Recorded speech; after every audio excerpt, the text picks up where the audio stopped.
I'd like to call the Freetown Board of Selectmen's October 3rd, 2017 meeting to order. At this time, is anybody taping the meeting? Freetown. We can, the Board of Selectmen, and tonight, for the first time ever, we're live. So we are live on Facebook. Hopefully. It's something that the board thought would be a good thing for the community, and people can sit back at home and watch and see what happens whenever they are on their social media. At this time, I'd like to call attention to the flag in the back of the room and ask everybody to stand and do the pledge. I Pledge allegiance to the flag of the United States of America and to the republic for which it stands, one nation, under God, indivisible, with liberty and justice for all. I also, out of the itinerary for this evening, like to take a moment of silence for all those that lost their lives in Las Vegas this week. So.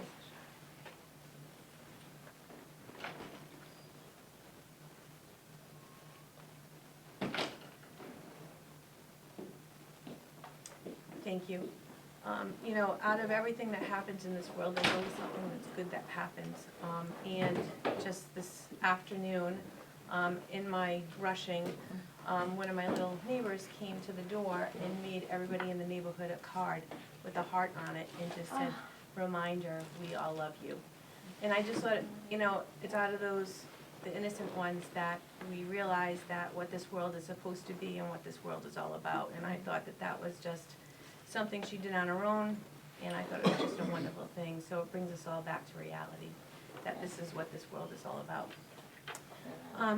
At this time, it is a little past 6 o'clock, and on our agenda we have meet with resident Irma Teves regarding Nottingham Way and the bicycle concern. So you have 30 minutes, it's your time. Thank you. I think the best way to get started is to introduce Justine Cody from the Brain Injury Association of Massachusetts and Ryan Farrell. Wonderful. Thank you. Do you mind if we stand up? No, not at all. Sure. Awesome. Stand over here. Wherever you'd like. Okay. Actually, your segue, what you just spoke upon, certainly is a great segue to what we're about to speak about. Our children are our future, and we have to protect them. And I just would want to certainly thank you so much for having the Brain Injury Association here. My name is Justine Cody. I'm the Manager of Prevention at the Brain Injury Association of Massachusetts. Again, I want to thank you for giving our organization time to speak with you this evening on brain injury awareness itself, but specifically related to the prevention of children and head injuries.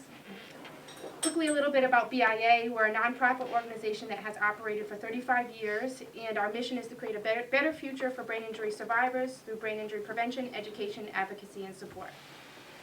What is particularly special about having BIA here tonight is in a few minutes you'll hear from a brain injury survivor herself, a longtime friend and survivor, Ryan Farrell. While she did not sustain her brain injury on a bike or as a pedestrian, her injuries and the hurdles her and her family has had to endure mirror what many other brain injury survivors face, such as head injuries sustained on the roadway cycling or if hit by a vehicle. Brain injuries are often so unique to the individual. I often say if you've seen one brain injury, you've seen just that, one brain injury. Although, as I just mentioned, many people who have sustained a brain injury report many of the same symptoms. And you might know this. You might know someone with a brain injury: memory loss, loss of balance, fatigue, cognitive issues, personality changes. Many of these challenges, Ryan will explain that she faces every day because of her injury, which could have easily happened in a car crash, in a biking incident, with a fall. Brain injuries, unfortunate truth is that it can happen to anyone at any time. I certainly do not want to discredit the many feats and accomplishments Ryan has made in her journey through brain injury. She has greatly surpassed many of the odds and probabilities she was given while she was in the hospital. But she will explain she is a different person post-brain injury. But she does not dwell on that. She does not dwell on that. She has a passion for making her mess into a message, and has a newfound love for the new her. You know, basically, without reading off my sheet here, I just wanted to make sure I got some important pieces down. brain injury can happen to anyone, and while Ryan's here to speak tonight about what happened to her, what I want you to do is just sort of listen to her story and listen to what she has gone through to sort of make that connection with any loved one that might sustain a brain injury. These are the type of things that you would have to endure. It's so important to keep our brains safe, and it's so, so important, even more so for our children that haven't even, flourished yet, that are waiting to go to college, that are waiting to go do wonderful things as they grow. And if they don't get there, it's really something to think about. But before I even turn it over to Ryan, I just want to share with you some really startling statistics. In terms of brain injury itself, in the United States, a brain injury occurs about every 13 seconds. To put that in perspective, something we advocate for quite often, in October, I can ask my second graders when we go into the school systems, what are we wearing pink for in October? What is pink for? What's the month in October at advocacy? Breast cancer, right? We know it. My second graders know it. While that is not any less detrimental by any means, breast cancer is diagnosed at a rate of 3.8 minutes. Breast cancer is diagnosed compared to every 13 seconds with brain injury. So we need to really start advocating for brain injury the same way we do for breast cancer.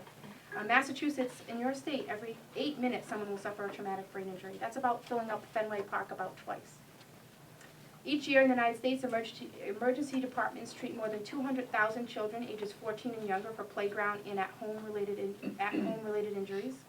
Falls are the leading cause of non-fatal injuries for children ages 0 to 19. So those are falls would be included in these reports, off bicycles, at home, things like that. Every day, approximately 8,000 children are treated in the U.S. emergency rooms for fall-related injuries.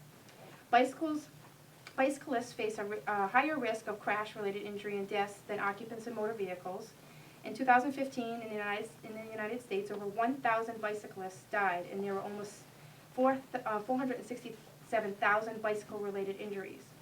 Also, 5,376 pedestrians were killed in 2015. Data from 2010 show fatal and non-fatal crash-related injuries to bicyclists resulted in a lifetime medical cost of $10 billion. I certainly could continue for another hour or so on statistics alone, and possibly another hour on personal survivor testimony that I work with survivors every single day at BIA. But what I will say is the stories I hear so often are of the suffering from TBI, the family turmoil, the financial toll of brain injury, something that's just so very preventable. Wear your helmets, wear your seatbelt in the car. Don't let our children play in our streets unattended and unprotected. We have the power to change. The type of thinking that many people have, and it's natural to have, is that it's not going to happen to me. I think Ryan's family never thought that this would happen to them. And I think, it's really, you can't go around living like, thinking bad things are going to happen, because that's not a way to live, but they do happen, and I think just being a little bit more aware about it and protecting the ones we love is where we're getting at here tonight.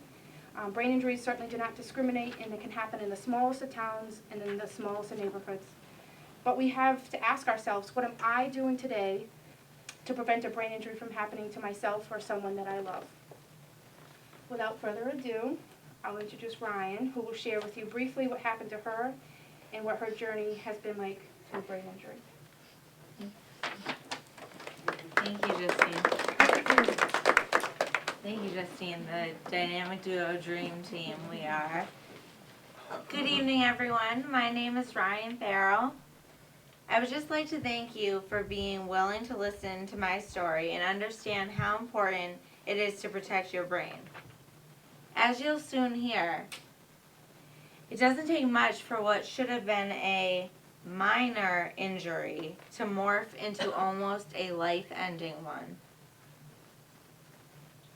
At the time of my injury, on April 18, 2010, I was finishing up my freshman year at Marist College in Poughkeepsie, New York.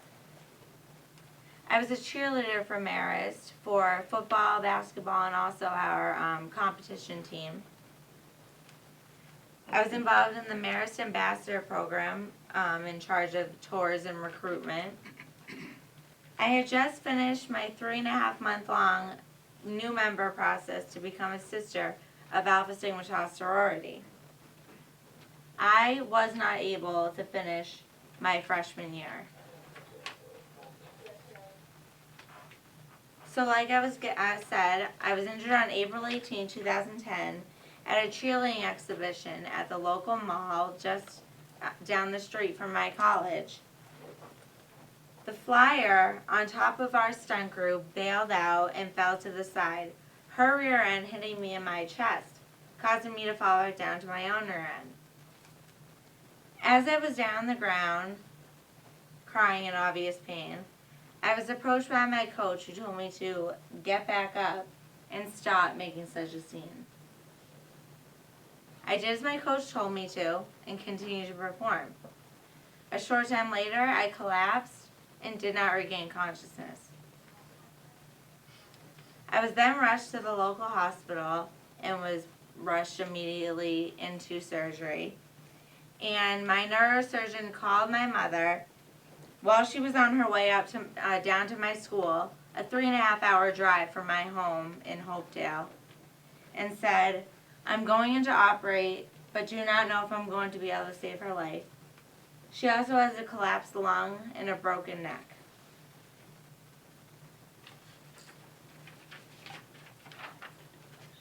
Three days later, I was rushed back in for emergency surgery because of too much swelling on my brain. The bone flap protecting the left side of my brain was removed and then placed inside my abdomen so my body could essentially harvest it. We would end up calling this my skull baby. And then enter helmet into my life. I spent a total of 4 weeks at St. Francis Hospital in New York in the ICU, 2 weeks of which I was in a medically induced coma.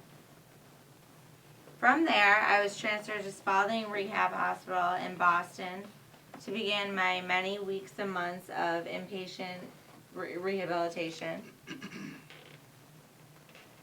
I spent 11 weeks at Spalding relearning how to brush my teeth in occupational therapy, relearning how to stand up, sit down, all with heavy assistance in physical therapy, and then speech therapy, where the main focus was on my short-term memory, since that was pretty much non-existent. After that first long part of inpatient rehabilitation, I was moved up to Crotchet Mountain Rehab Center in New Hampshire for the final portion of my inpatient rehab. 3 days after my arrival, I was brought back down to Boston to have the third and final operation on my brain to move the bone flap out of my abdomen, put her back inside her rightful home in my head. I was brought back to Crotchet for 7 weeks and then released to my home in Hopedale to begin all of my outpatient therapies. The thing about brain injuries is it doesn't just, you can't just strap a cast on it and have your brain be all better good as new. My injury impacts me the most severely to this day cognitively. And short-term memory is my biggest ongoing challenge, which, as many of you probably know, that would in turn mess around with your other cognitive functions like planning and organizational skills.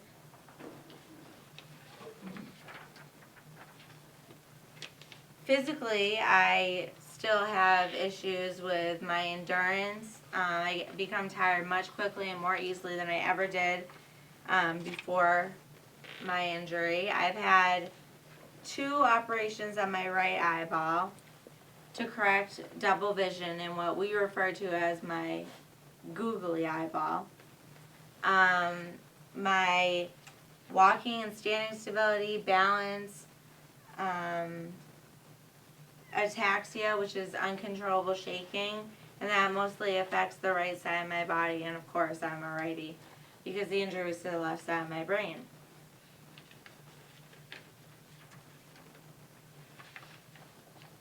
And another thing that distinguishes brain injury from any other injury, it doesn't just affect the injured, it affects the entire family and that close net of people around the survivor. emotionally and monetarily, my family has had to suffer setbacks and everything like that. I spent almost 7.5 years fighting to regain control over my life, to return myself to the way I was before April 18, 2010, the day my entire life was altered. I should not have had to relearn how to stand up or take a shower by myself, walk, keep my balance, or still to this day have to worry constantly about forgetting something, whether it is something crucial or just something trivial and not important. I didn't have a choice of whether or not I would knowingly put myself in a situation where I could potentially sustain a TBI. And this is where I say to my students and essentially student athletes, but you do. Please protect your brains. Wear your helmets while biking, skateboarding, and playing contact games. You do not want to experience what I have been living with and will continue to live with for the rest of my life. Trust me, it's not easy, nor is it fun. No amount of time in your life should be shortened or compromised as the result of a traumatic brain injury. Thank you all very much.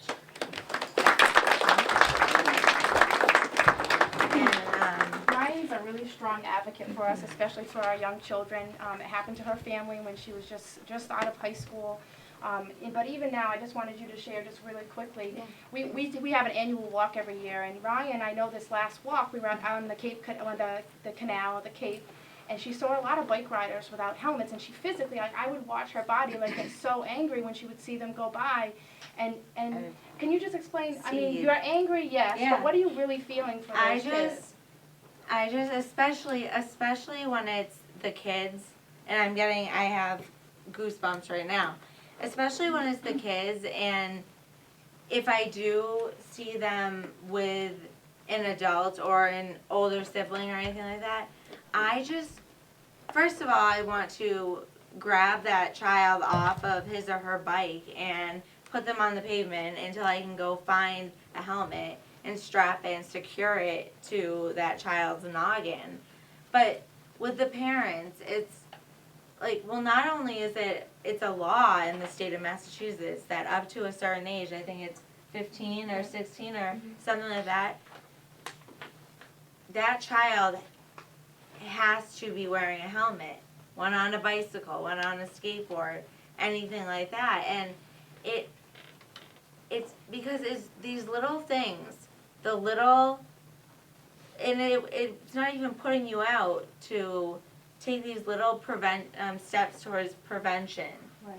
Because that's the only way to fix or cure a brain injury is through prevention.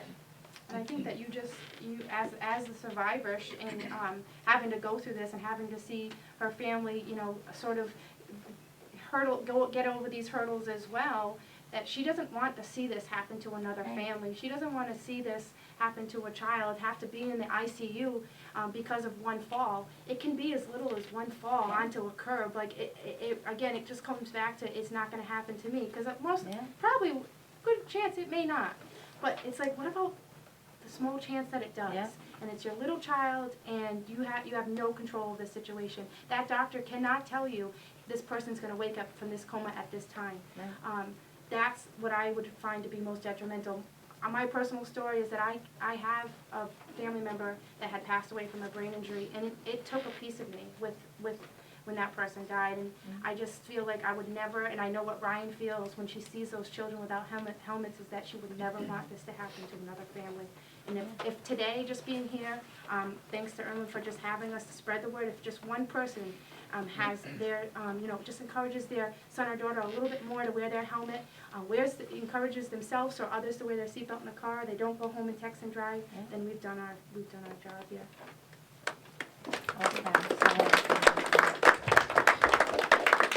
Thank you so much again, Irma. And thank you to you fabulous folks.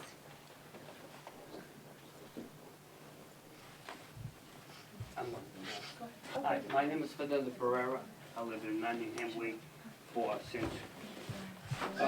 14 years, okay? The reason I'm here today is because I'm gonna make it short, very short. The reason I'm not here today is because I got accused of trying to run one of my neighbor's kids over. And that was not true. And the only thing was, I'm gonna make it very short. The only thing I said is, this is not a playground. You don't play basketball in the street. And my neighbor got a little bit fired up, so I did call the police myself. I got a report right here. And since last time I was here, let me see, September 5th, now it's really getting bad, because I even got kids in my driveway. When I mean in my driveway, I mean on my driveway, riding their bikes that I don't know who they are. So I have no clue who they are. So I got also videos from over here, okay? Would you please take a look at it? And this is the report. And then you let me know if it's possible. You're gonna call me, let me know what you're gonna do about it. Thank you. Thank you. Again, I made my feelings known in the letter to you and the chief of police on September 1st. And then I was here on the September 5th as well at the last meeting. I have an article that I read from at that meeting. I didn't leave it with you. I dropped off a package to Ally on the 13th of September in preparation for the September 18th, which was postponed until today. So I'm assured you have that. I'd like to leave with you, again, the article that I read from, some more stats on just not fatalities. Not every bicycle accident results in a fatality, but this gives you information on the number of injuries. And in the package I dropped off the alley, it shows the pedestrian fatalities and injuries, both in the United States and in Massachusetts specifically. The other thing I have is I know that there was a sign erected saying slow for children. There's an article here about the engineering position on that, which is it doesn't tend to help. And I just want to stress, I know we're on the agenda for a bicycle issue, but it's more than just bicycles that are out there on our street. There are battery-operated cars, battery-operated tractors, battery-operated mobility wheelchair that the children are using, not adults. In addition to the bicycles, there's big wheels, go-karts, razors, recently skateboards and pogo sticks have shown up. I too have some videos for you to peruse, so I want to leave that with you. Thank you. To the board? I think testimony, it is powerful presentation about head injuries, and we do have to realize that we have to protect ourselves against head injuries. And I think that it was a powerful, I know I had a good experience from it. I think everybody else really, they look at it, they see that there's a good experience, and we want to protect ourselves, and we want to protect our children as best we can. I'm curious to hear from the chief of the situation in the neighborhood, and obviously the gentleman said he had a complaint that's been filed. Has patrols been taking place in the neighborhood? Have you come across any complaints? Well, on at least 2 occasions, our officers responded to complaints and made observations. Those observations included a cul-de-sac, and that the children were wearing helmets. Some of the parents were present, in yards or in their homes nearby. We then collected some additional data over September 5th to September 7th. And there were 37 cars per day that traveled on the cul-de-sac, and the average speed was 17.58 miles per hour. I think the fact that Justine and Ryan presented and shared their information with some of the parents that are here is important, because education is an important component. I know we used to be involved very greatly with education in the schools and bicycle rodeos, etc. But as you probably recall, all of that DARE money and community policing money has been eliminated. So consequently, those programs were eliminated. But I've also heard through my officers about the concerns of the residents there that have these children.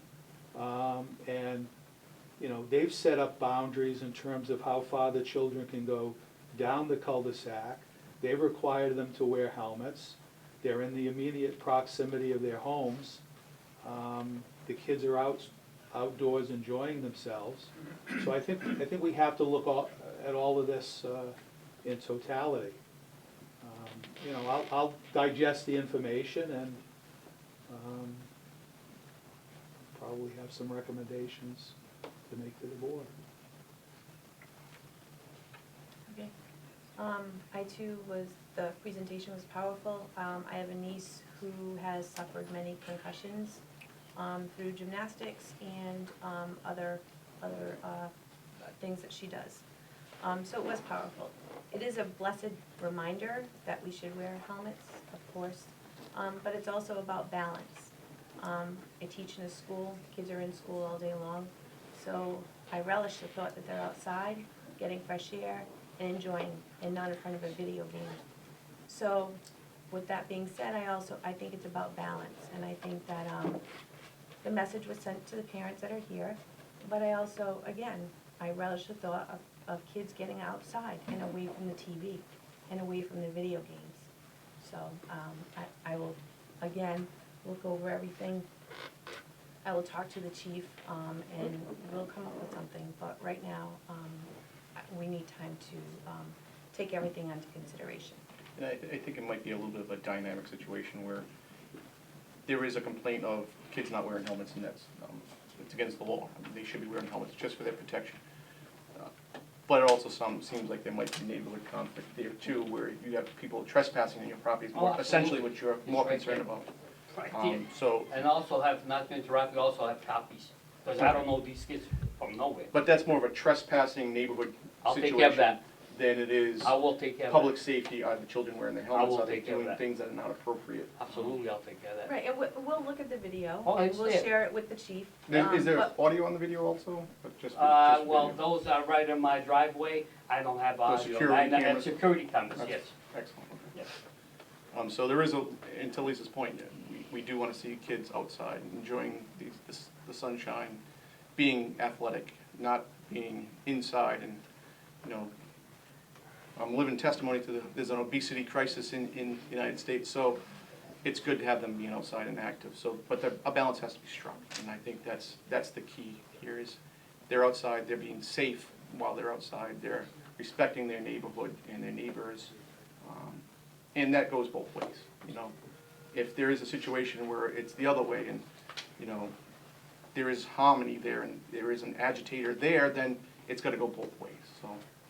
Not to interrupt you, I've been there for 14 years. Any of my neighbors cannot say that I disrespect them. I'm not talking to you specifically. No, Oh, we're well, not, we're not. I'm just Can saying you in just in lower- totality. That's the way I talk. I I'm know, but- Portuguese, if you, I So am I. I'm a Pacheco, I get it, but Okay. just, No problem. I think Um, when you see the videos, I think you'll see the extent. It's not just kids just riding their bikes. I think the video speaks for itself, and I invite you to share that with the chief. Yeah, Did you we'll have take a look anybody at that. speeding in the neighborhood or anything? Was there any, Um, did you record anything, high speeds or anything? Yeah, we look at all of that data.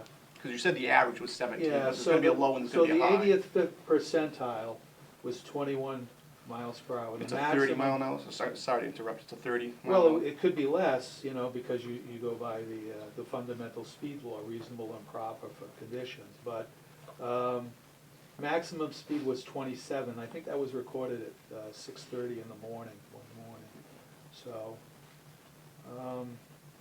you know, hey, we'll look at it, you know, I mean, I'm really interested in the videos, and certainly nobody should be on your property without your authorization. I've had two on my property recently as well, and I'm holding my tongue because And we can talk to the parents about that. that's all I was looking for from the beginning. So, for Just to them to discuss stay with the away parent- from your property. Well, yes, Okay. and to discuss with the parents what's acceptable and what's not acceptable in the street. As I said at the last meeting, we all have an acre and a half or more of land and long paved driveways. So it's not a lack of space to run. And if everybody who lives on one particular side of the street want to link houses, they essentially have 9 acres of land to play in. So the street being 40 feet wide by to a quarter of a mile is the smallest area when you consider you have 9 acres of land to play in, backyard to backyard to But it is a backyard. public way, and they're allowed to walk on the public way, Oh, just like no, any other, absolutely. any other public way. Absolutely. And they can ride their bikes in the public way as long as they follow the good rules of the bicycle law. I'm just repeating what I said at the last meeting. Right. You know, I live on a cul-de-sac. I have kids that grew up on the cul-de-sac. I have neighbors that have kids growing up on the cul-de-sac. Again, I just think if it's done in the right way, I for one, don't see, it's all about balance, and again, I love when I see the kids outside. I do too, and when I spoke with the neighbors on the 4th, I said, I'm glad to see everyone's wearing a helmet, and I'm glad they're outside getting fresh air. But they got a fixed ramp in the middle of the cul-de-sac, and they're jumping that ramp.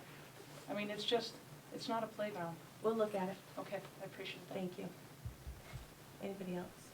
Where is the neighborly effect here? Is what my concern. Okay, we're not, I get it, and what the board said and what we stand behind is it's all about balance. right? Yeah.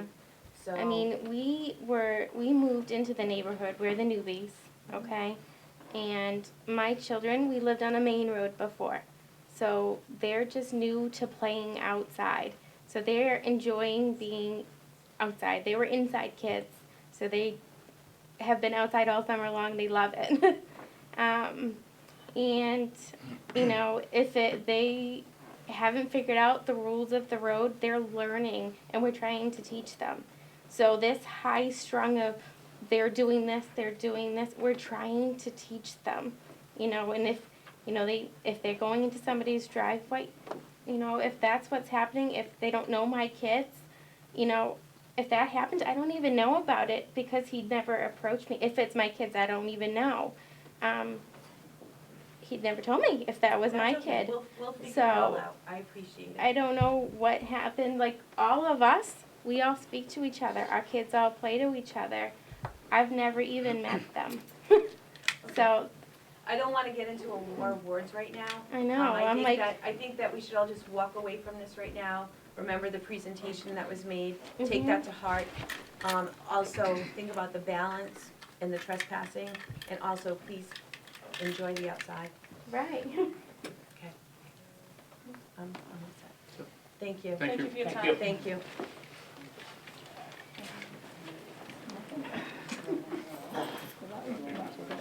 Okay. I'd like to call a 5-minute recess. Thank you. Call the Board of Selectmen's meeting back to order, and please forgive me in my haste to get this meeting started, but I'd like to introduce David Dimash. He is our new town administrator. So David, do you have any words? Not really, I didn't. Put you on the spot. Well, just that I'm happy to be here. Thankful to the board for selecting me as the finalist for the town administrator position. And that my office door is always open, and the residents that are out there, we work for you. And if you ever have a complaint or an issue or something you need handled by the board, and just feel free to come in. We're always there, and we're always willing to help. Thank you. I'm sure tomorrow there'll be a lot of people there.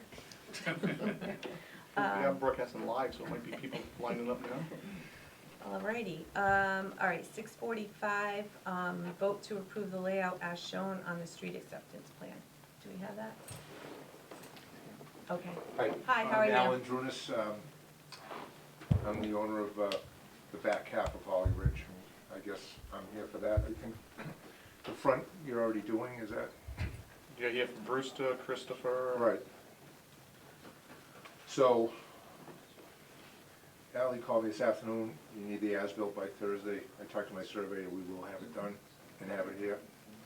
You already have the description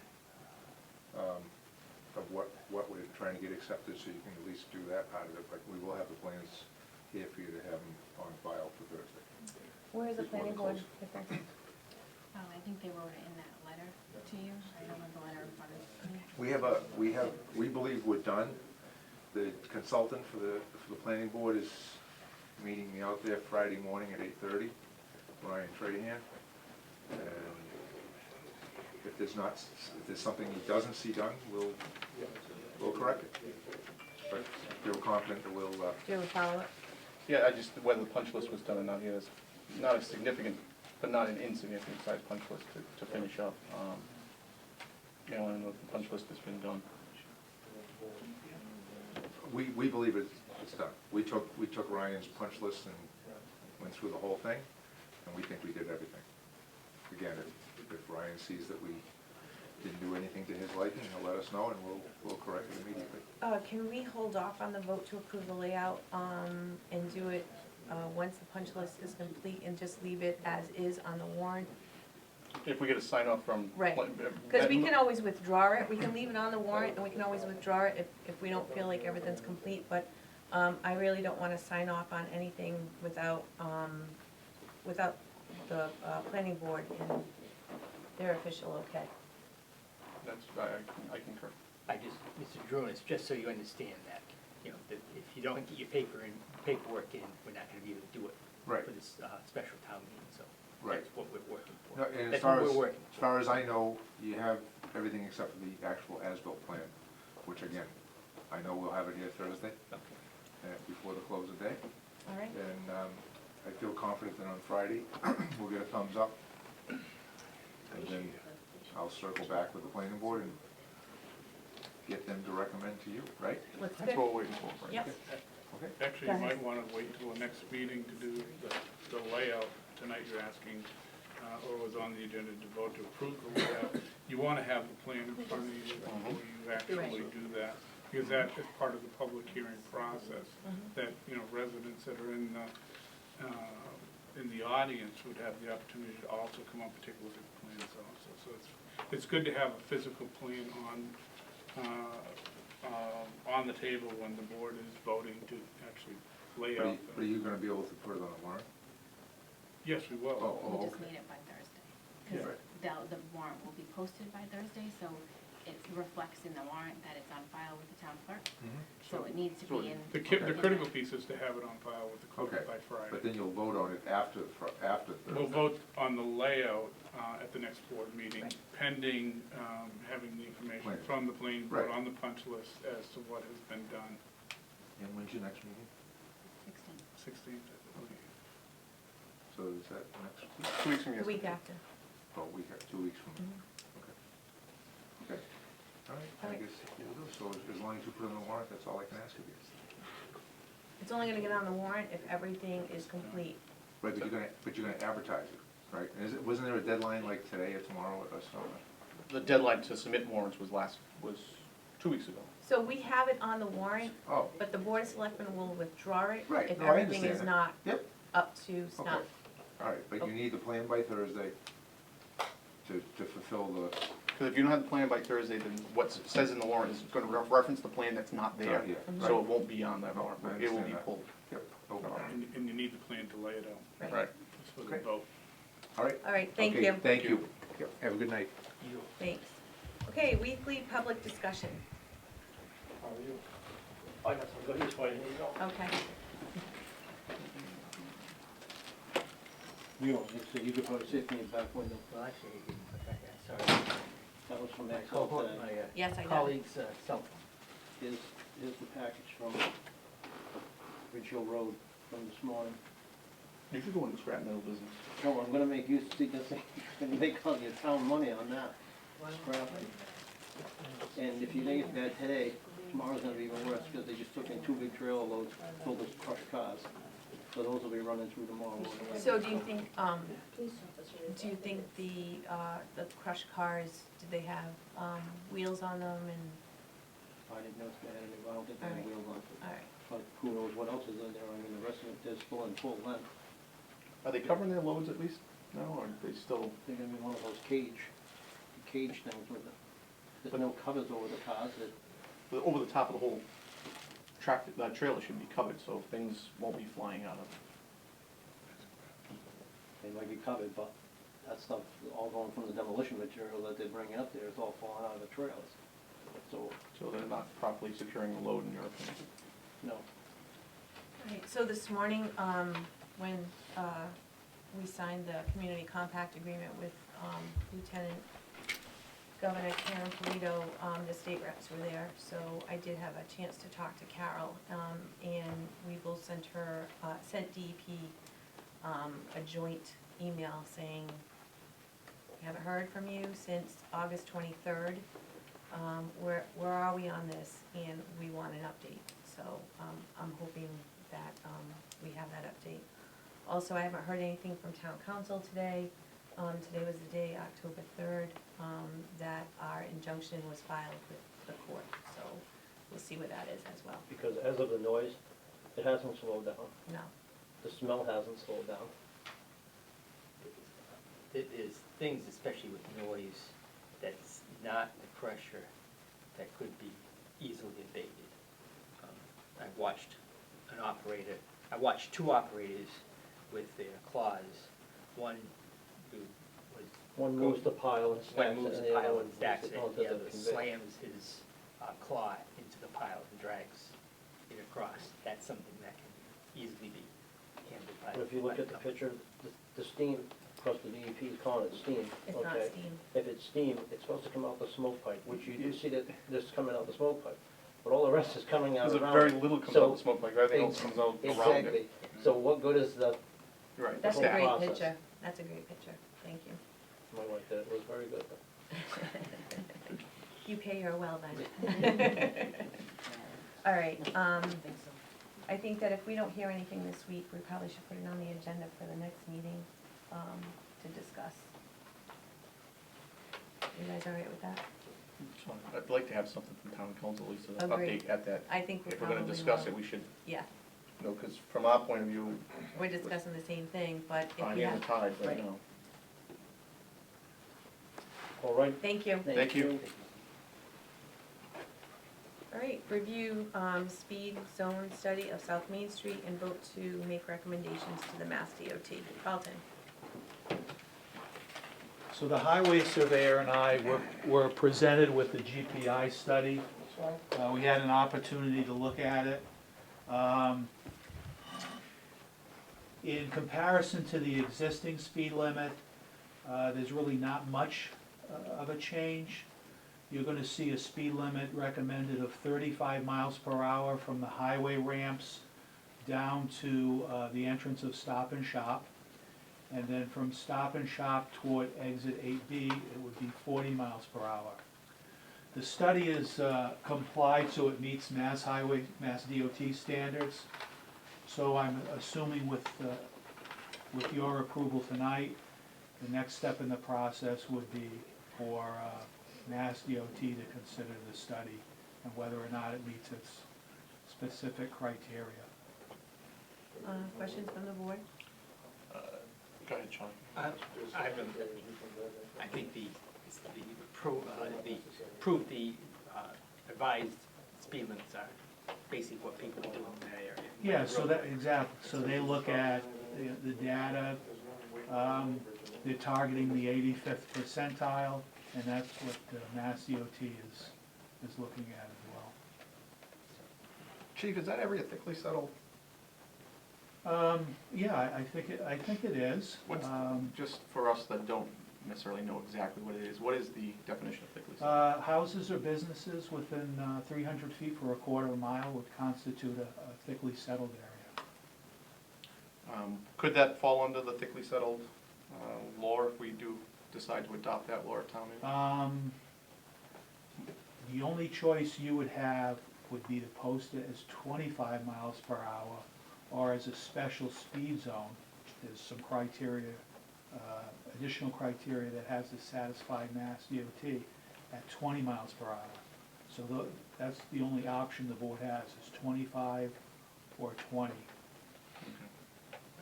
I kind of recommend against that. I think the study. I'm just trying to find Yeah, all right, out what yeah. all the options are, because I know we've had a whole list of complaints, we even had a Yeah. petition sent to us from neighbors in that area because of the amount of truck traffic and the speeds that they were concerned, school buses, in the morning, not, the trucks can't stop in time and that stuff, so that's why, Right, that was why I was but curious. in order to get a special speed regulation in place, you have to go through Mass Highway, and they have specific criteria.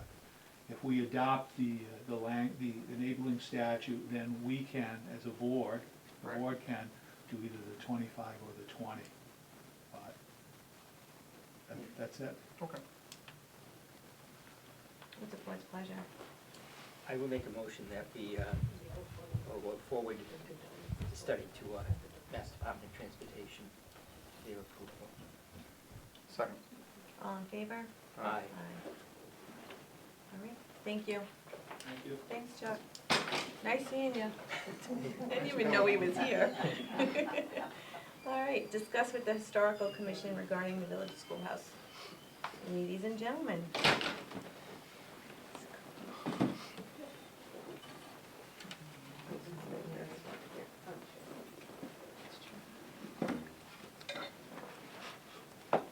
I brought full sheets because we have only one selectman that was here when everything started with the village school. And even though you lived in town, so I thought you could have it as a reference, maybe it's a school teacher, they look at something else. As long as there's no homework. And we have a new town administrator, so I thought it might help to. This is for you. Yeah, quorum, right?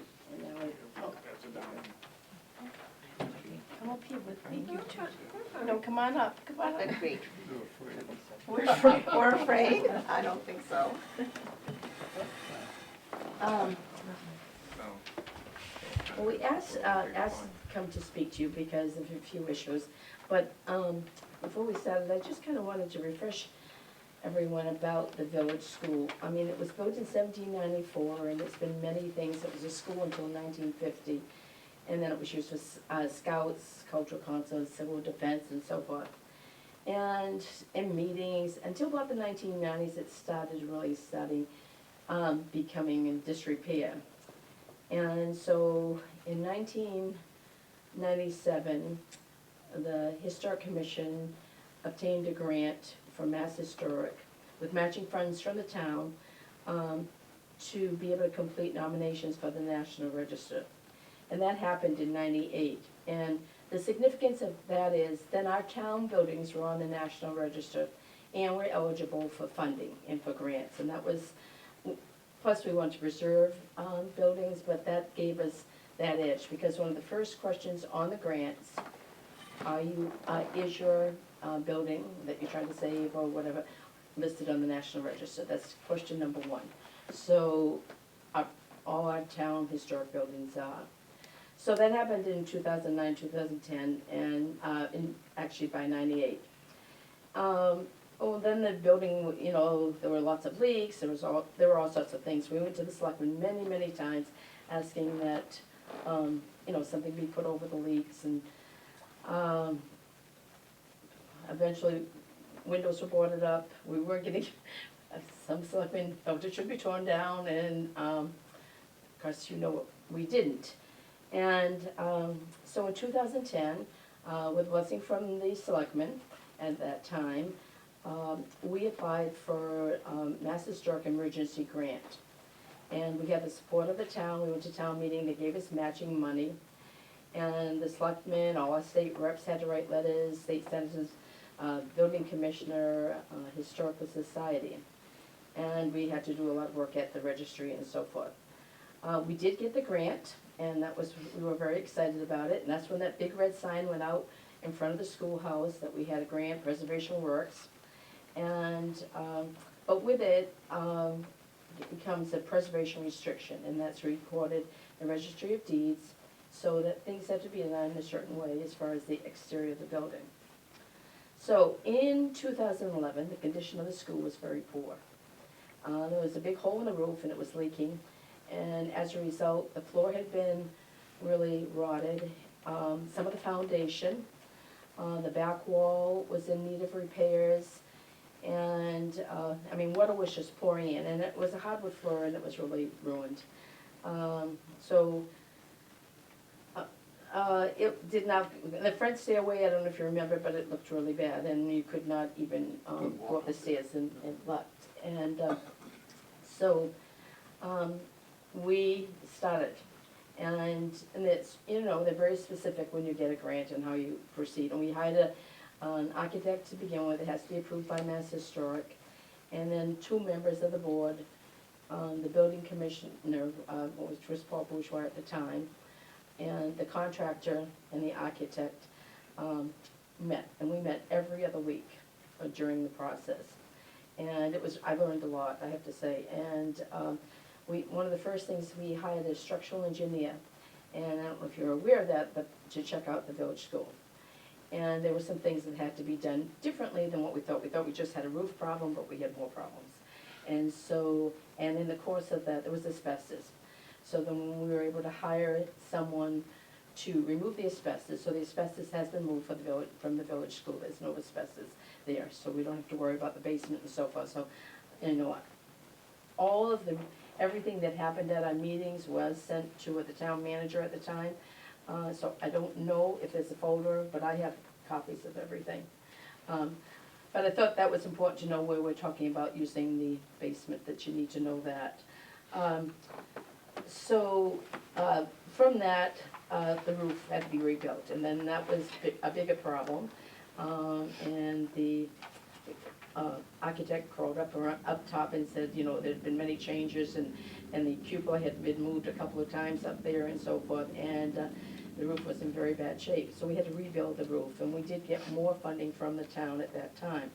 And so the roof had to be really completely rebuilt, new trusses, and structural support, and ice and water shields and so forth. It was shingled with architectural shingles, and we were able to repair and restore the cupola without removing it from the roof.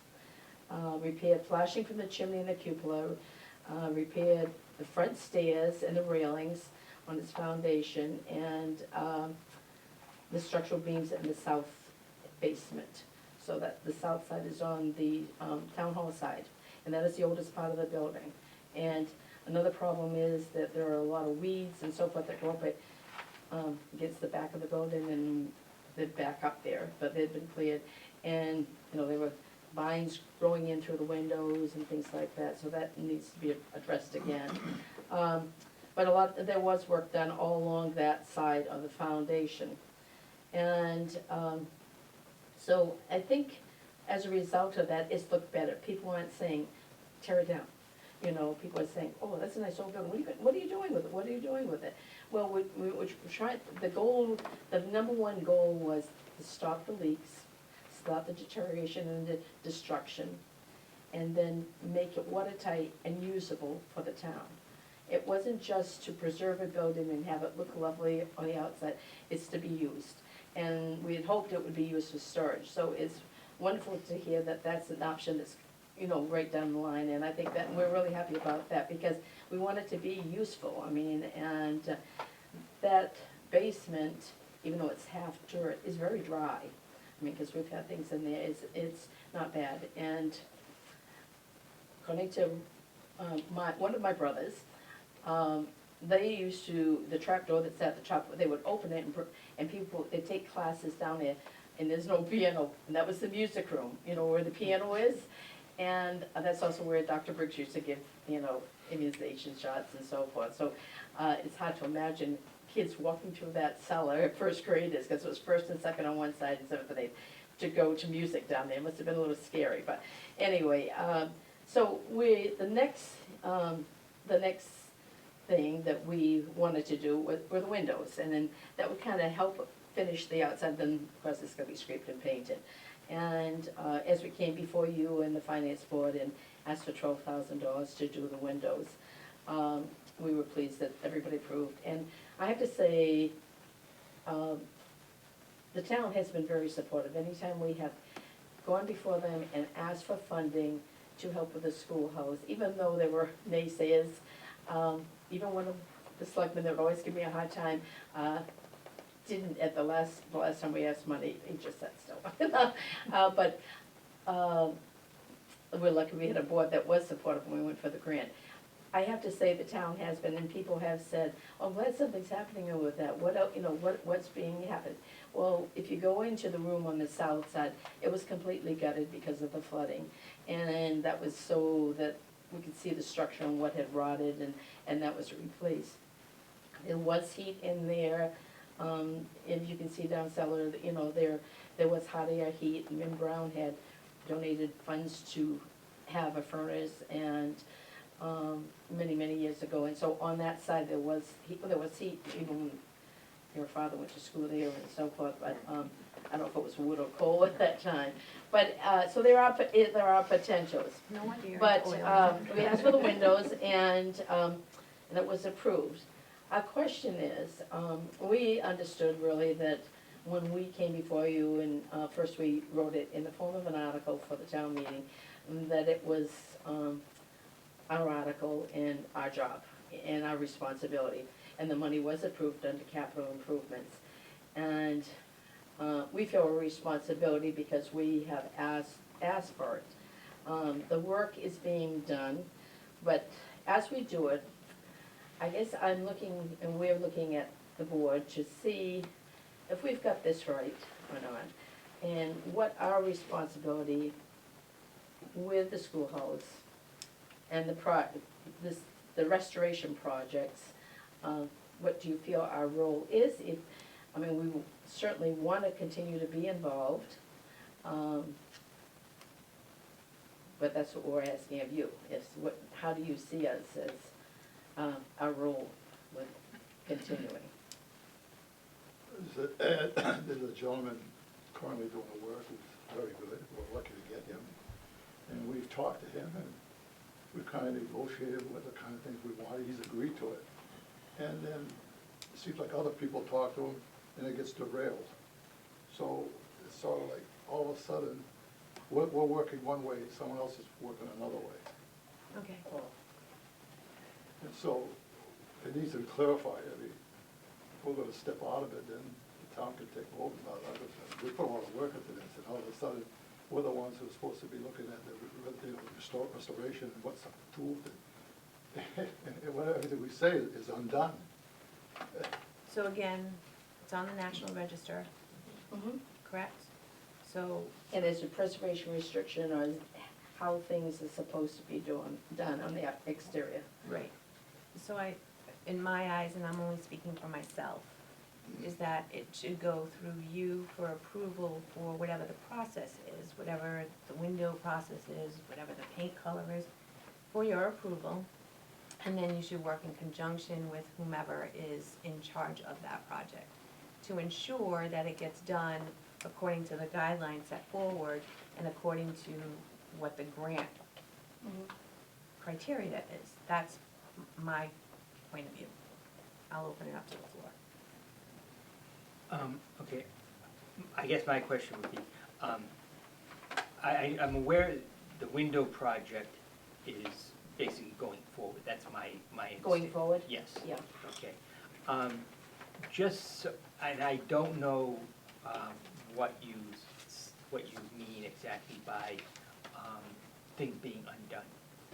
Okay, so maybe, Mary, could you clarify? Well, I think if we come before the board or the finance board for funding for a project, and we're asking for it, for the funding, and it's granted, and it's listed that we requested it, then I would think it would be our responsibility to make sure it's done right.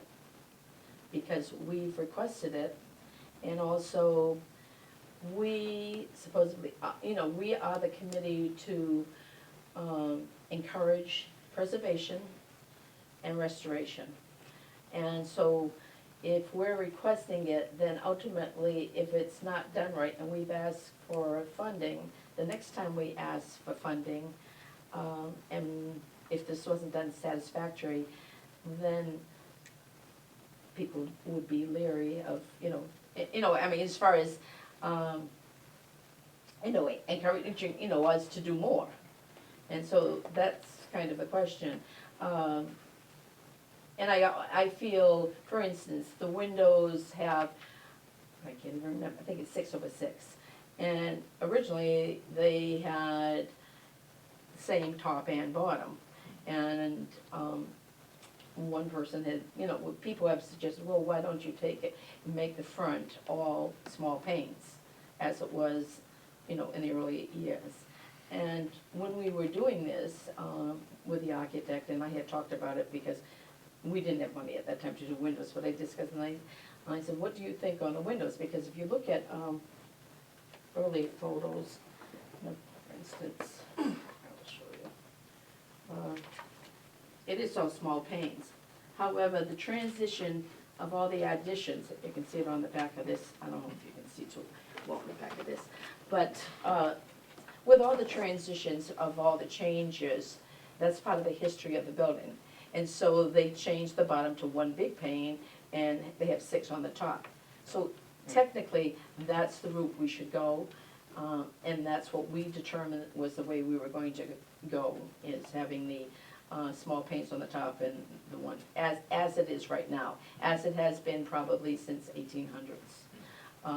And so, just things like that.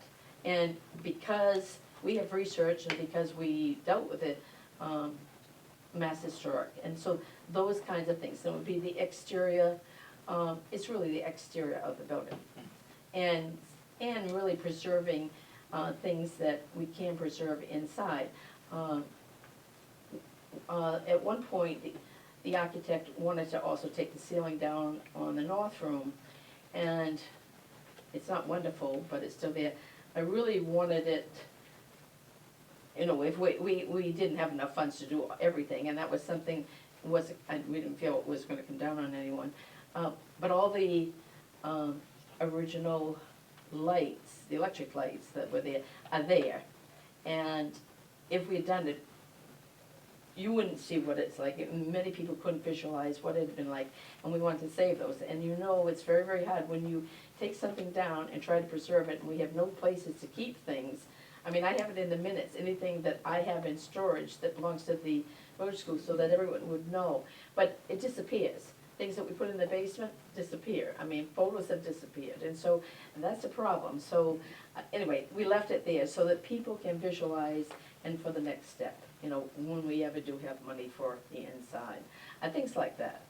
So I guess, and we worked with Paul Bourgeois, and for instance, there were things in the schoolhouse, and there were things that we had actually gotten as a cultural council from GTE. They were of no use anymore. They used them to raise funds for the fireworks. He contacted us, and we are supposed to be involved anyway before anything is deemed surplus that's of historic value. And so that was something that he did. And so things that were of historic value, we put in one of the closets, rather than losing something that would be used in that building when it's completely restored. Those types of things. Okay, so what do you want the board to do? Okay. Well, one of the things is, the building, we have been working on the windows. We had 2 bids, and the person who has been working on the windows has done a great job. He's also done work on the town hall. And we had hoped that those windows on the first floor would be completed before moving on to another project. And so that they would be completely done before moving on. They're not completely done. And I don't know if weather is a factor for getting the cement done in the basement and so forth. But I'm concerned because we're not giving the directive for that job. And I don't know that we have the authority. I thought we would because it was our funding. The authority to say, this isn't finished, and we want it finished before payment or before, it's concluded. And I'm unsure. It's never been a question in the past, and so. How was it handled in the past? You guys looked over everything and We've then, been going over, okay, so the 3 of us, the bridges, I know you worked hand in hand with the engineers and, right, and And Mass DOT we work Everything with. works well. Yep, the question I have though is, are you asking to run the entire project, Okay, let me- including you hire your engineers, Okay, no. hire No, your duty no, inspectors? no, no, Is no, that what no, you're no. asking? Let me put it this way. Just this project. If we. You wanna do that for this project? Okay. No, we requested the funds, so we're responsible for the job, I feel, being done correctly, because. So, like I said, you, in your opinion, you wanna go put it out to bid yourselves, No. oversee the Can I project put it yourselves? differently? Go ahead. Can I speak? No. Okay, let me put it this way. We go down there, we spend hours, we talk to the guy who's doing the work. It's understood, we're gonna do A, B, C, D. We leave, someone else decides to do it differently. Now, maybe that's right, maybe that's wrong, we don't know anything about it. Now we go back, and then you see what there's a conflict with, so the contractor is caught in the middle between what we're saying and what someone else is saying. And we're not included in any of these discussions. Well, that's kind of what the nature I'm trying to get to, Paul, is where is the breakdown, you guys come up with a plan, and then the plan doesn't get followed, or is the breakdown that you feel like you wanna run the entire? No, we're not saying that at all. I think the breakdown is in the I'm feeling that they're saying that the breakdown is in the communication. If we When decide- you communicate, when you as a board or a commission have said, this is what we have decided, and you give the person doing the work, this is what we have decided, and then all of a sudden it changes, that's where your And we're not even concern told. is. I get it. Believe me, I've been on the front line for that with the library and the paint color, but then, you know, we learned through all of that, wait a minute, this is an historic building, this is what you have to agree to it first. I mean, we got the work, you Right. know, the jailers to come in and sheriff's department to come in and do all that work, but I get it, there's a rhyme and a reason for everything, and there's also a procedural effort to take place. So I'm gonna recommend to the board, if you don't mind, that, that you folks sit down with the town administrator, the architect, or whoever's doing the windows, and, the building inspector, and come to a resolution. Can I get that in the form of a motion? That would be good. I'll make that motion. Do I have a Second. second? All in favor?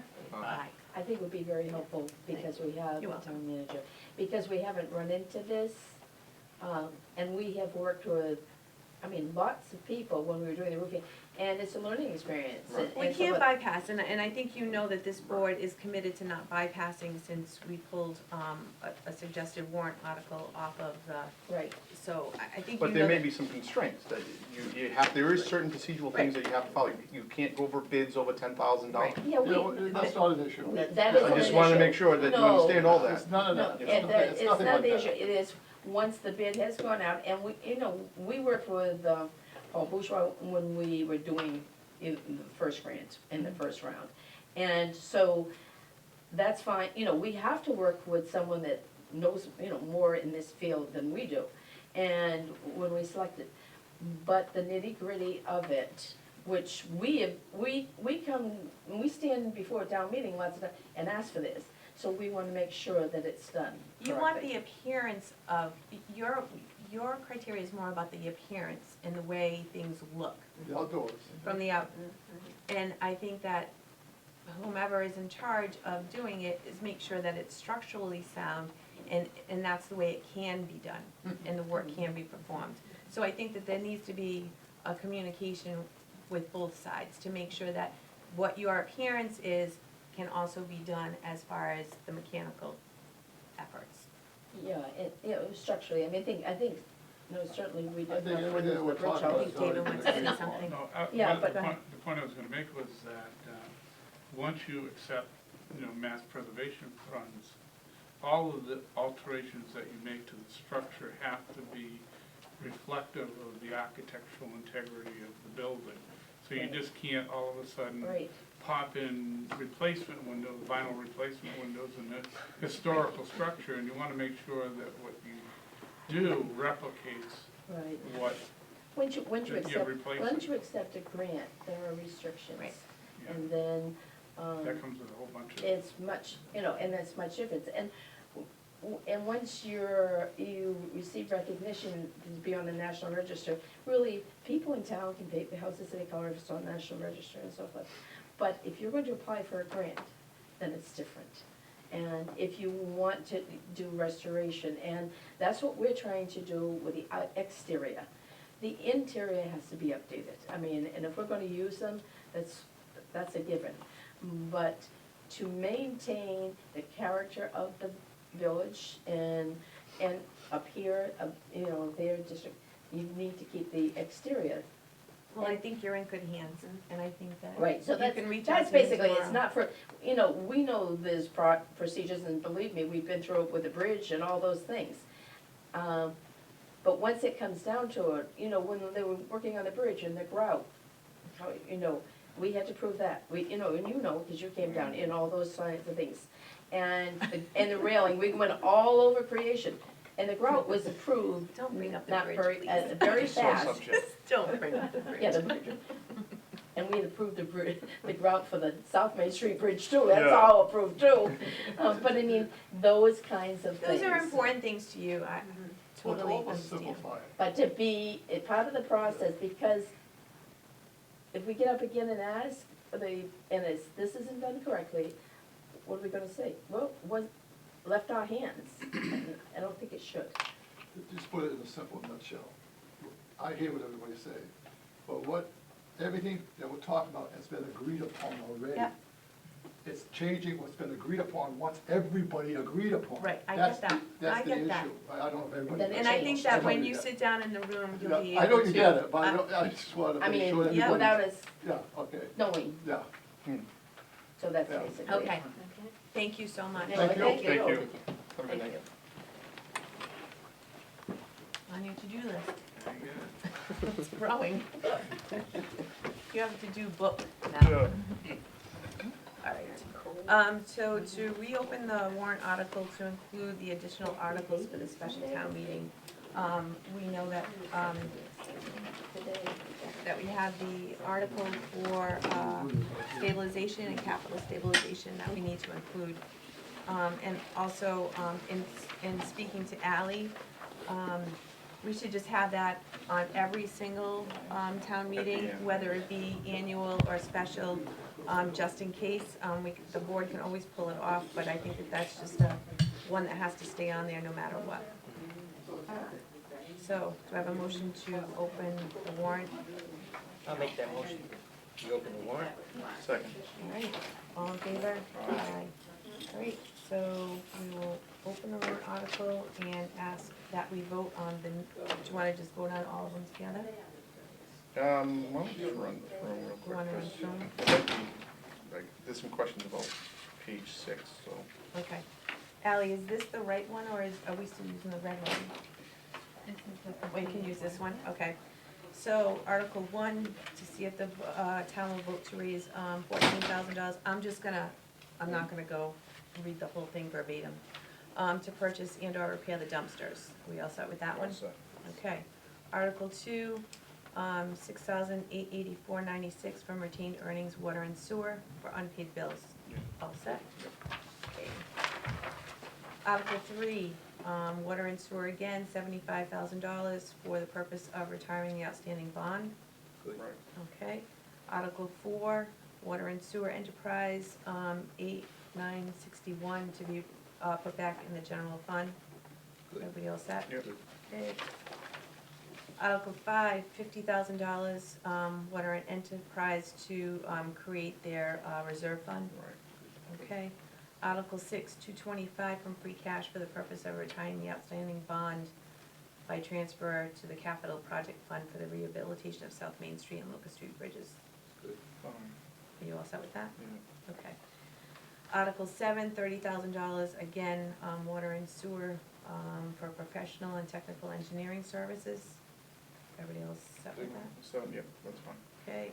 Article 8, $9,000, it's just a transfer from one line account to the other. Yep.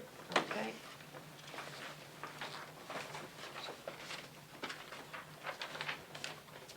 Article 9, $9,000 for the consultants for the police, fire, highway radio system infrastructure. Good. Good. Okay.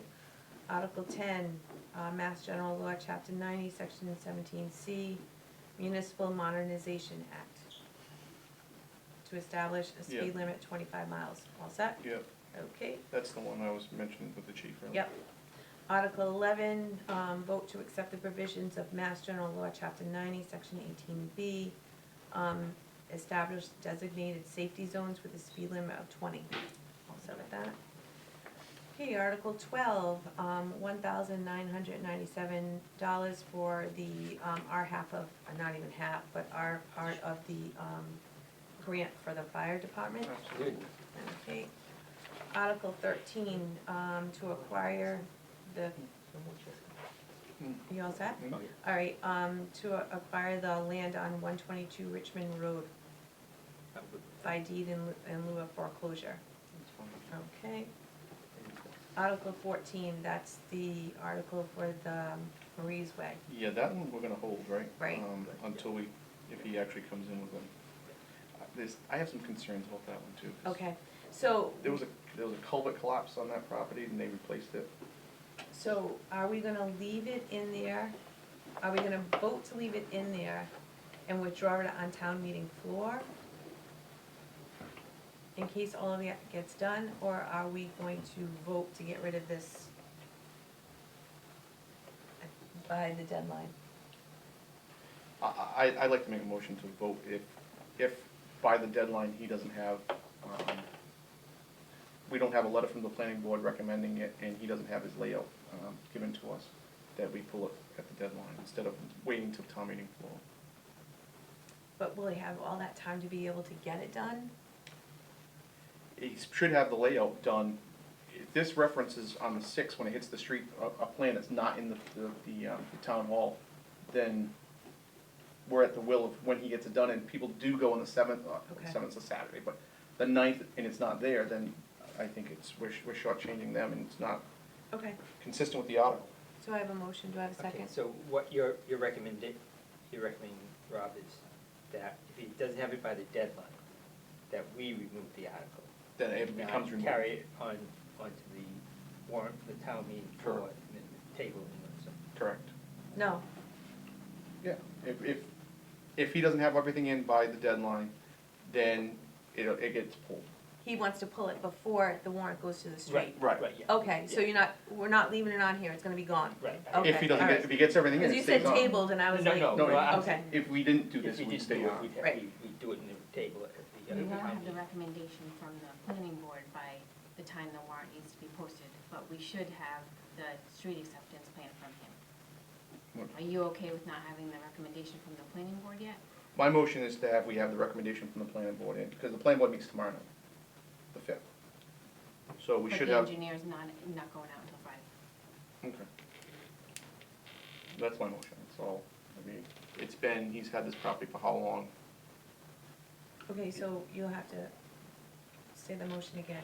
My motion is that if by the deadline, we don't have a letter from the planning board recommending and the layout posted in town hall, that we pull the article. Okay, do I have a second? Well, my concern is this, is that we told him if he had the paperwork, if he had everything in order, that would go to town meeting.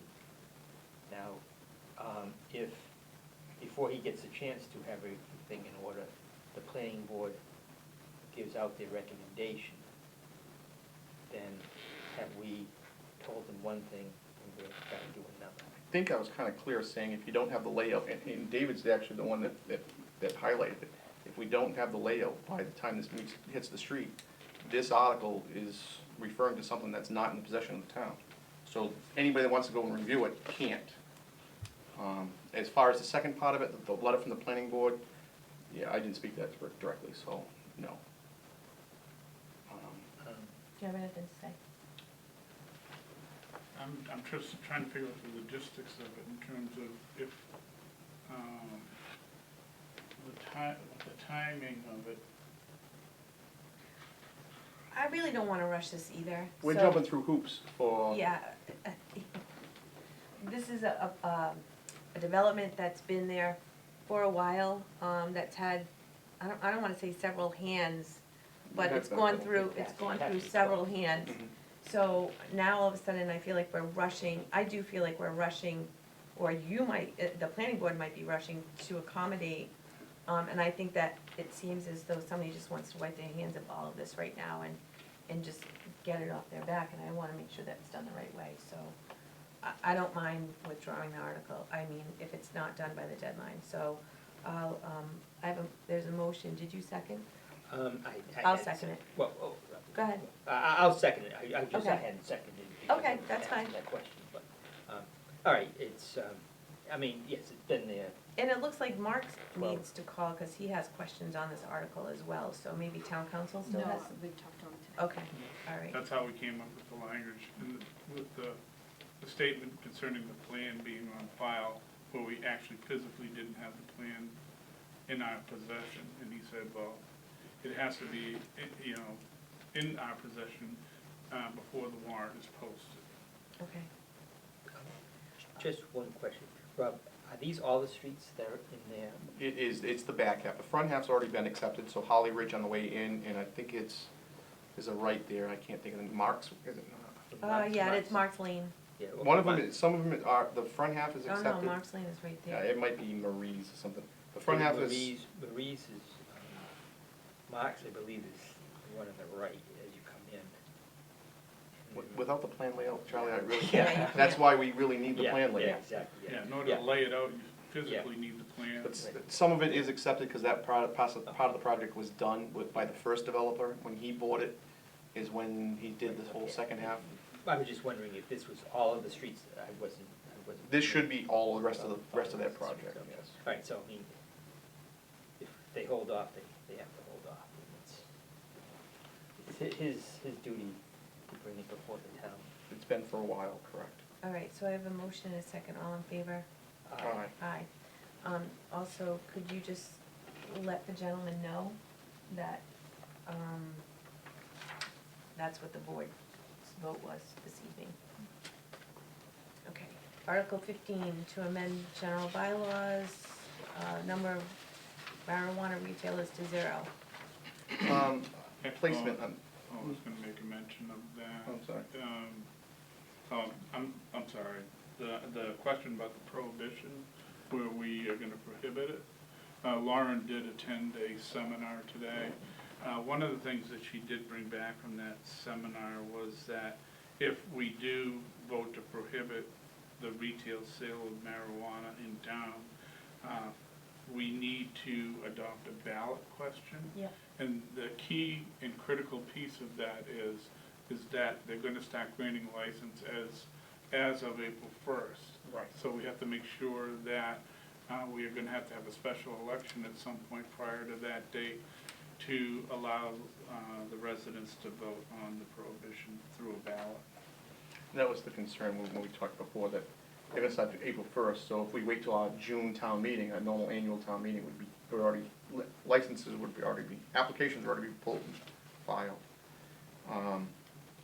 The other issue I had was just simply because of the way the town voted, which we went through all this in the last meeting, but I think the articles should be reversed, where the town voted in the affirmative by 53%, that the limiting article should probably be first, which is Article 17 and 18, and then if that fails, the prohibition article, currently numbered 15 and 16, should be placed. So, just because of, to keep with the meaning of the, well, not the meaning of the law, but the idea of the law was, if your town voted against it, then there was an easier threshold to meet to just go to prohibition, where the town voted in favor of it.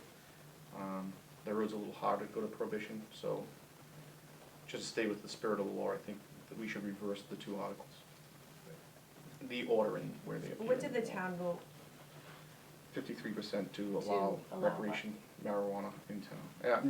No, statewide recreational marijuana. Right, exactly, and that's my point, is that everybody may vote to say, okay, we accept it statewide, Mhm. but I'm not so sure that people would vote, and I don't know that answer, and none of us know. Do we really want to be able to sell it in town? And I think that that is the question that needs to be asked of the And I think we do a good job of asking that question, that the residents have, in de facto, 3 choices. They can either vote for prohibition, they can vote for a limit, or by voting both of them down, they're voting for an open town. Right. So, one of the three choices are gonna be made at this town meeting. The next step will be a ballot question possible, if they vote for prohibition, but But if you give them Article 16 to vote, that'd be 17 and 18. 17 rather, to give them that article first, then I don't even know that the other article, so what happens if they vote that article first and then they get to the 0 and then they vote the 0? Now you're, where are you then? We pulled the 0, Why? because the town Because people spoke. do, but people wouldn't know that you could vote 0. Well, it's in the article here, so if anybody that comes that reads the warrant will see that there's two options in the warrant. They The would- warrant is public, and we Yeah, they would have to read the article. transversely, Warrant before, if if, you see 0 first and you're like, no, we don't want 0, we want 1, then they know that that one is next. If you Or vote if they- 1 and then all of a sudden you're like, well, I didn't know I could vote 0, then you don't know that, so. so if you vote, but the same thing could be said, if you vote 0, I didn't know I could vote 1, would be the same. But then they would have that to come back to vote 1. It's just, I'm just going with it. I agree with both of you. That's easy enough. Good thing there's an odd number in the board. I know, yeah. Because I see Rob's point. You know, how just trying to keep it on track as we can here. Yes, yes, Lisa, was the referendum vote in November specific enough, I think would be, and that's a good question. And also to Rob's point, you know, the first would be, okay, do we do this? If we don't do this, do we do this? And then the third option is we don't do anything. So, I mean, as being the deciding opinion here, I don't know, maybe we just take all of them off and leave the 1 on there. well, And if it gets voted down, then we have to go to a referendum question. You have no, unless you held a special town meeting, or, you know, if the school, Right. if the police station comes to fruition, but unless you held a special town meeting, this covers all the bases, really. Because they have all three options. They have the option to have 0, they have the option to have the minimum number of 1, or the option of, if they vote all this down, then it's open. Then I think we leave it, in that order, 0, 1, more. But I think that it needs to be explained. Well, the only explanation that's not here is what happens if the vote, if the town votes both 15 and 17 down, that will be an open town. And it still will have zoning, because there is zoning articles that only allow it in certain areas, but the number of licenses won't be restricted. So as long as you're in the medical marijuana zone and that passes, then you can have as many licenses as you want. I mean, that is what state law is. So we're Right. going opposite of what state law is and saying, no, we either don't want it at all, or we just want to limit it to a reasonable number, which I think 1 license is a reasonable number. I even thought 2 licenses was a reasonable number, but we set it at the minimum, which is the 20%. So that's the only reason, in my mind, it's in the wrong order. But it's, you pointed out, it is a board of 3, and I'm only 1. So, Charlie, it's up to you. You can abstain and then we can have a tie 3 ways, and it stays as is. And you don't Speaker have of to the look like House. a bad guy or a good guy. And vote your conscience, Charlie, one Yeah, way or the well, other, that's yeah. all it comes down to. Lisa, I could say, at first I'm saying, yeah, Rob, okay, I'm right with that. But then you bring up some good points. I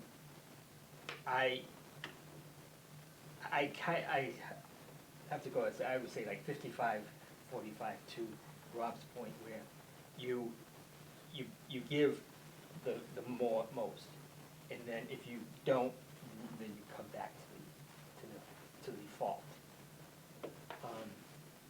You know, but like I say, both both points are well taken.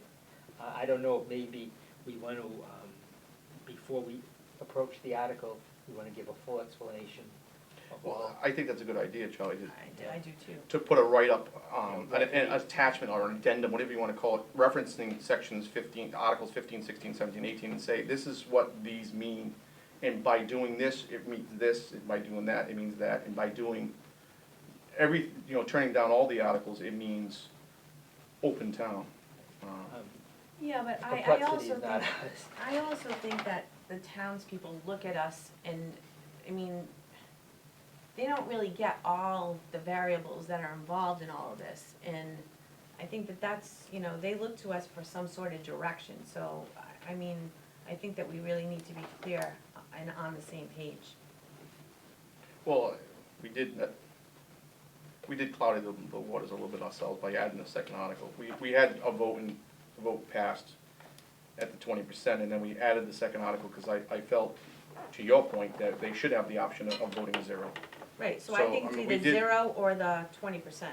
We did muddy the waters, So it should either be 0 or 20%. but if they turn down both of them, it's, unless you come back again for another number. Then I think we come back again. Well, that's, we still have that right. Not right, option. But that'd be another special town meeting Then just I on think that- marijuana, add it instead of But I percent. also, and at that time though, then I think it gives us the opportunity to teach, to like have some sort of direction or some sort of criteria on how this all works. I think people think, oh, okay, we're gonna go back next door and buy some reefer. I don't think they're getting like the complexity of the issue, I don't know. As far as the state level, we're only talking about that somebody being allowed to sell it in town. We're not, personal transactions, that's all covered Yeah, I under. know, but I That's mean, not through us. do people really get that we, We're not, what it's in, I don't know. we can't pass prohibition in the town like that they can't have it in town. All we're saying is No, whether we're I selling, get- right. I get that. Right. Whether our moral compass is skewed or in line, it doesn't, No, you know what I mean? but I think that people need to understand the variables involved. Where it's zoned, how we're gonna decipher all of this other stuff that goes along with it. I think that was a good idea by Charlie, that, we have a separate sheet saying, this is what, these following articles pertain to marijuana, and, by doing these steps, this is what it means, including the zoning articles in the back about where it can be located. Article 20. Right, whatever. I just think that we always, I think that in the past, Excel's a good thing to look at. I know they'll be good guys and they'll conform to what we really want them to be. Now all of a sudden, like, we're redoing everything, and I feel like if we're all out, then we have no way to regroup and look at things again.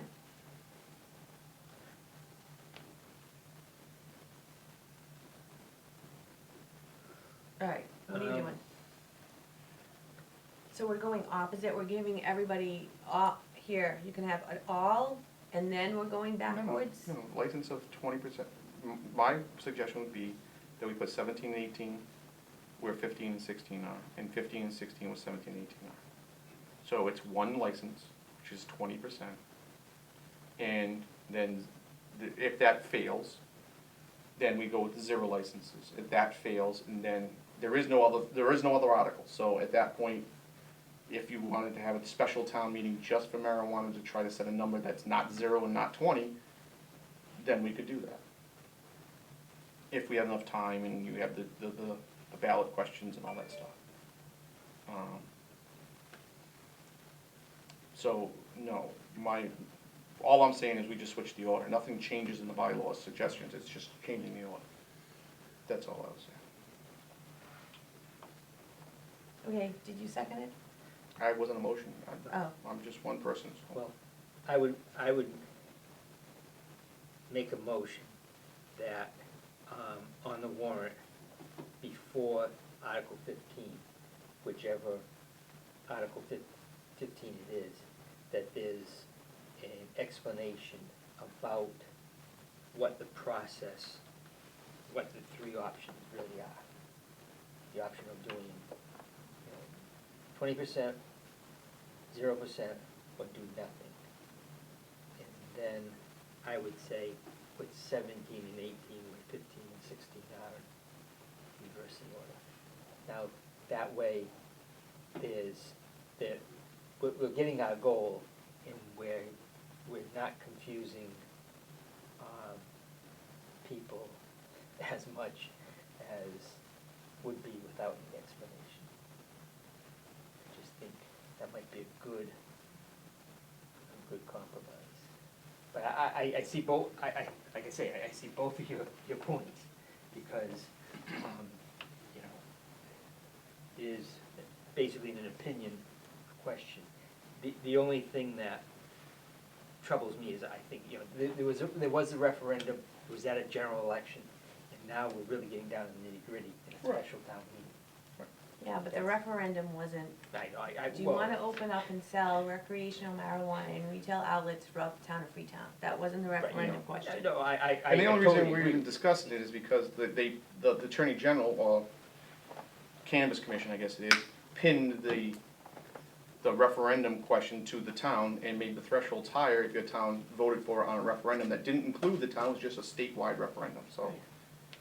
I'll second Charlie's motion, and to add to it though, if maybe David, Ally, and Lauren can get together and come up with something to it, a good explanation of what is and why is, and, what we're talking about. All right, I have a motion and a second, all in favor? Aye. Opposed? Okay, moving on. Article 19, Section 13, Chapter 55, to impose the local sales tax on the transfer of marijuana, on the sale or transfer of marijuana or marijuana products by a marijuana retail operator. I'm good with that. I'm fine with it. Okay. And that doesn't necessarily have to fall with the other two, because if down the line something, opinions change in town, they wanna, the tax is already there. Right. Article 20, marijuana overlay district. I'm fine with that. Good. 21, zoning bylaw, site plan review.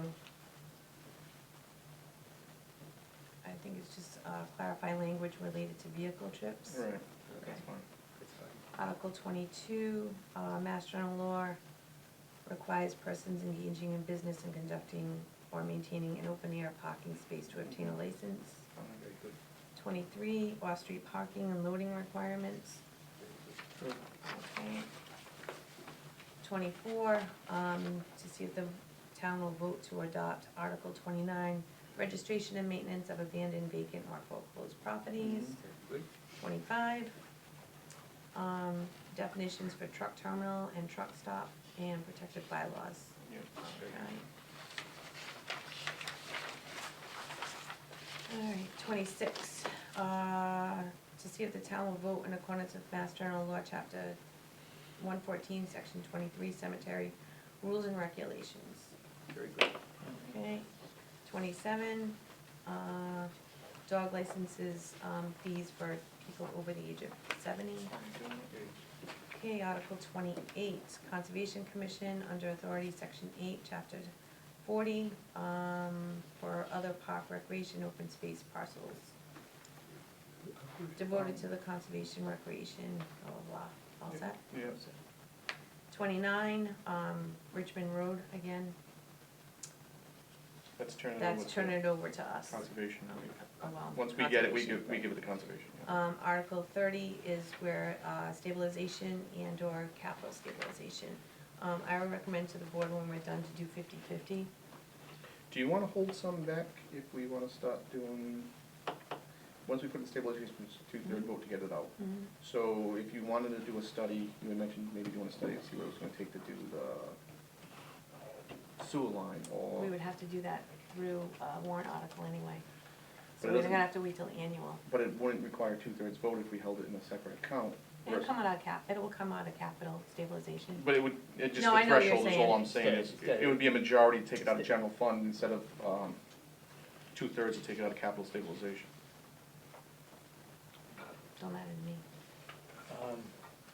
It might just be a little bit easier than taking. I mean, I don't know how much it would be, the last thing. I don't know. Yeah, yeah. I have no idea. I mean, it would probably come out of tax, the regular warrant article at that point. Yeah, I'm fine with putting in capital at 50/50. What do we have in each? Do we know? Do you know, Ally, off the top of your head? I don't know. Okay. I asked today, but Kim wasn't in, so I couldn't really find out. But I wanna say, It's like 2.5. it's like 2 and, yeah. So we're adding another 101, Well, we're gonna be looking for funding for police stations, so and we can take a big chunk out of that. it's gonna we go a long can. ways. Yeah. It's the biggest chunk we can take out of Yeah, I agree. stabilization fund, better off we're gonna be. Alrighty. Quick question, Yeah. is that a sum of money and then you're gonna take a motion, specify specifically what you're doing? Oh, yeah, for- once we know at the end of the, So it'll be when we're done officially with all sum of of this, money. we'll ask Kim what the recommendation is, and not what the available funds are, and then we'll, For the motion. we'll, Split it right there. split it in the middle. We'll tell her to split it in the middle before we even start, so what's available for capital and what's available for regular stabilization. Alright, where are we?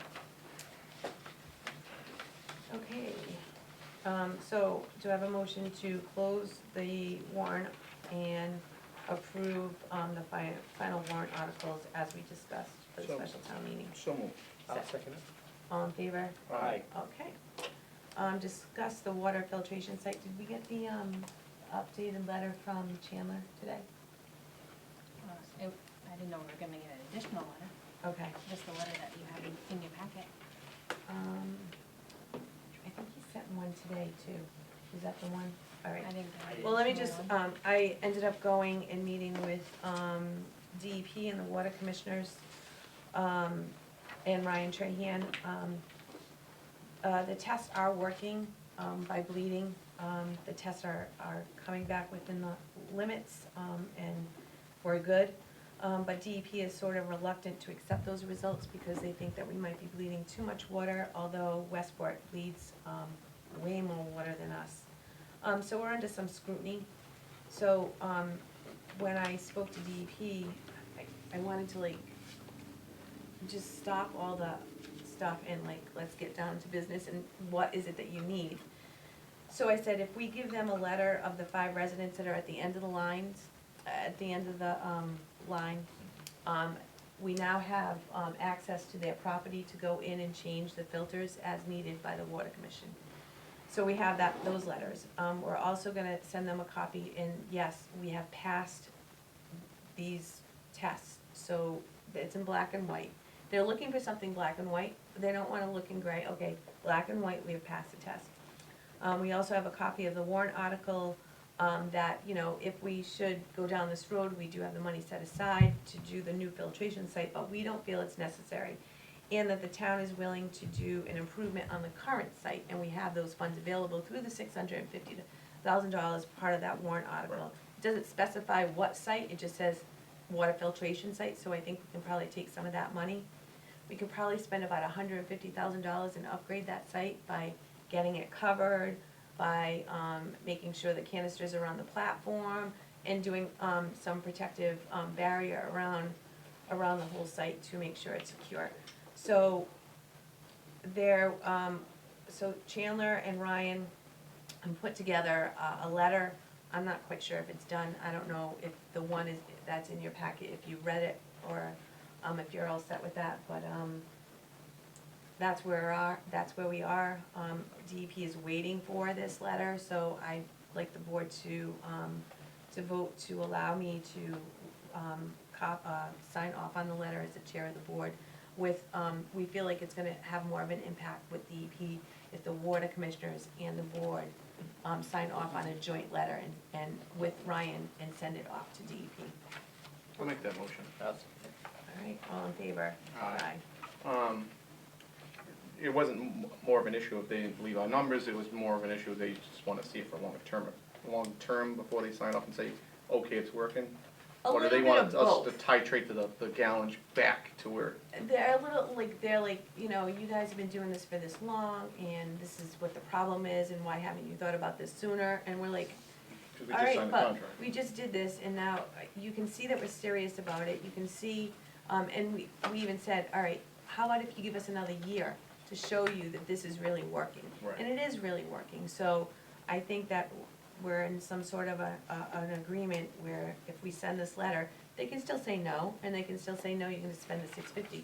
But I think we have more of a leg to stand on, saying, look, this is black and white, if it worked in Westport and you're not questioning them, then why are you questioning us? So, it's just one of those things. So, I don't know if you guys, That's the one in the packet, right? yeah, did they have the, copy of the letters for, it still needs the copy of the letters for the 5 residents, and it still needs a copy of the warrant article. So I think that that's what they're looking for, but Now, this those is, 5 residents though, they're pre-filter site, but if we're not using the filter sites because what the water we're getting is passing and we're bleeding downline, then they shouldn't need to have the filters either, correct? they're not on the filter, so. They're not on the main filter, we Right. separately filter each house. Right, so we are going in and changing their filters. Currently, but Mhm. if we keep getting good numbers, then we No, shouldn't. because they're above that site, so we still have to be able to go in. That was one of the big things with DEP, that we still have to be able to go in. If we move Be able the to- site, Right, if we move the site, then they're already, they're Right. encumbered in that. But since we're not moving the site, we still have to make sure that those 5 residents always get good water. Right. And they are getting good water, I just wanna make sure that everybody knows. right, my question is if we don't need to treat because our numbers are good, then they don't need to treat also, but if we do need to treat, then we would have to have access so we could Mhm. treat. Correct. So that's kinda what we have. Right. So, we'll just sign this, the board, okay? And then,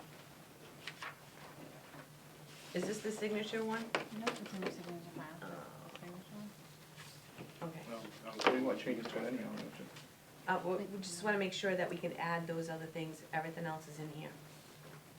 We have to add the warrant article, Right. part of this, and then the 5 letters from the other residents Okay, as so part of this. the So you can sign that, yeah. the body's not gonna change, the signature No. lines where they're gonna be. Right. Okay. We just feel it's a stronger message between both the board and,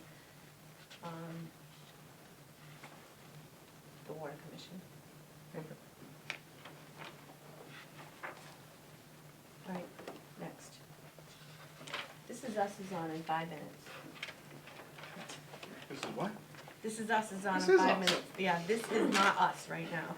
I have a whole day. Approved Board of Selectmen minutes from August 23rd, 2017, September 5th, and September 18th. What is the board's pleasure? Make the motion, we accept them as read. Second. All in favor? Aye. Aye. Personnel. Personnel. This is what to sign. Sorry. Personnel, we have a certificate of appointment.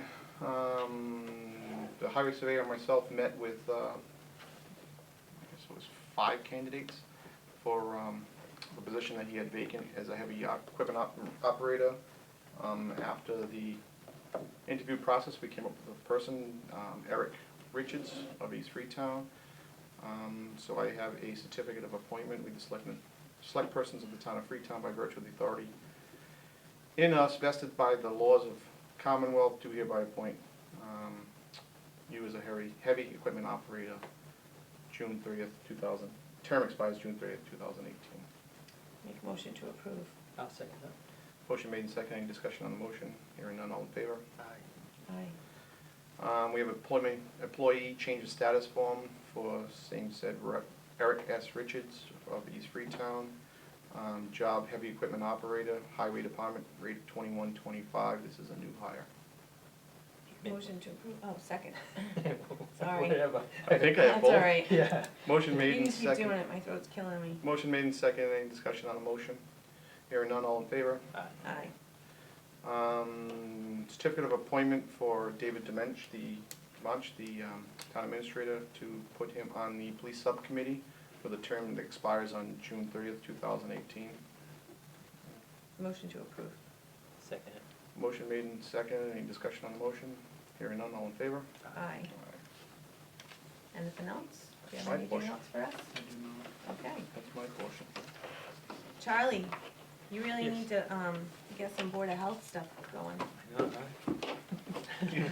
How's the West Nile? It is She used to grill me about that, and, It'll be my intent to have a town administrator's report in the future. Perfect, thank you. We talked about that a little bit, Ally, and I. absolutely. And the other thing I wanna do is I wanna recognize Ally for all the work she did in putting together the warrant. She did a super job. She really followed up with council, and she's been working really hard on that, so I appreciate that, and thank you. Excellent job. Always Ally. This is always out. How was the first week of under fire? Was it? It's busy. There are a lot of things that have come up, and it's been challenging, but it's been very interesting also. Good. So that's what I'm looking for. Glad to hear it. Anything else on the agenda? Nope. Okay. I'll make a motion to adjourn. Second. All in favor? Aye. Aye. And